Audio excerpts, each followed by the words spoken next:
Chowdeck was the topic of conversation on X last week, and this time it was reported by Tech About that they charged 250,000 naira to display ads on the app, and they also charged 250,000 naira per notification for their ads. It got me thinking about Google and Facebook and some similarities with Chowdeck.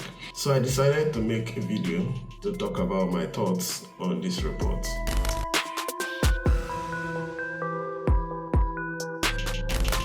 Hello, Kelvin here. If you've been watching the videos and you haven't subscribed, come on, don't leave me hanging. Hit the subscribe button. And if you're new here, stick around to the end of the video and I hope you consider subscribing.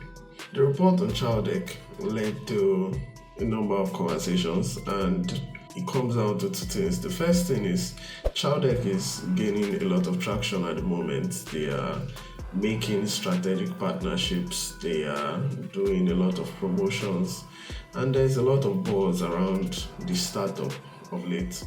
The second thing is that the charge itself seems to be on the high side. A lot of people in this part of the world don't know how much is spent on ads. Except you're in the ad industry, except you've been running ads yourself, it sounds like a high figure to spend on ads. For numbers, the global ad industry is worth over $900 billion, and some of the major players are Google and Facebook. What Chowdeck is doing now draws some similarities with them. So let's go over both companies, starting with Google. The founders of Google created this search product, and their key selling point was their algorithm, which is what ranks the search results when you search for something. They made this algorithm, it was great, but they didn't know how to monetize it. So they initially thought about selling it, but then found a way to monetize it. And this was to present users with ads.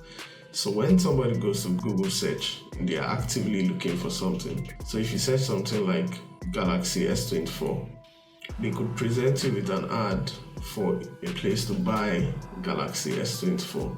This could be what you're looking for, or maybe it's not, but you're presented with this ad.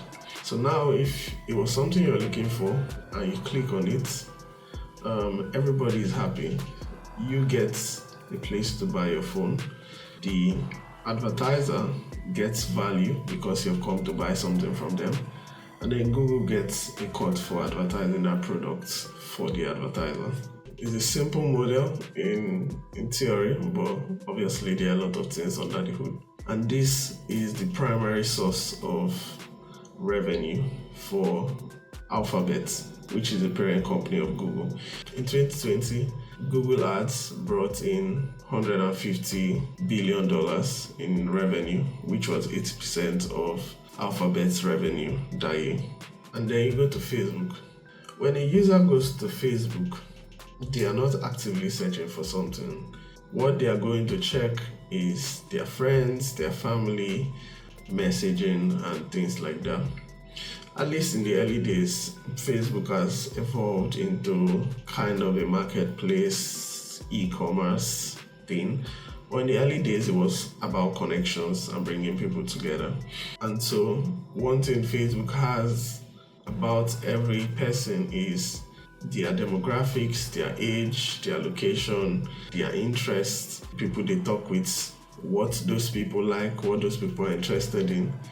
And now they can use all of this data and try to make sense of what you can like. And then they can present this information to advertisers that can target specific demographics and interests and advertise their products too. In a nutshell, this is Facebook's ad model.